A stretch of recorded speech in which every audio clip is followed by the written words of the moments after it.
Welcome to our channel. If you want to block unwanted WhatsApp channels to reduce distractions and keep your feed clean, follow these step-by-step instructions. Step 1. Open WhatsApp on your smartphone and tap on the Updates tab at the bottom of the screen where channels are displayed. Step 2. Browse through your channel list to find the channel you want to block or remove from your feed. Step 3. Tap on the channel name to open it and view its content. This will take you to the channel's main page. Step 4. Tap on the channel name at the top of the screen to access the channel information page with additional options. Step 5. Look for the mute or unfollow option depending on your preference. Muting will stop notifications, while unfollowing will remove the channel from your feed entirely.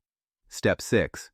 If you want to block the channel completely, tap on the three-dot menu icon in the top right corner and select Block Channel. This prevents the channel from appearing in your recommendations. Step 7. Confirm your choice when prompted. You can always reverse this decision later by searching for the channel and choosing to unblock or follow it again. Don't forget to like this video and subscribe to our channel.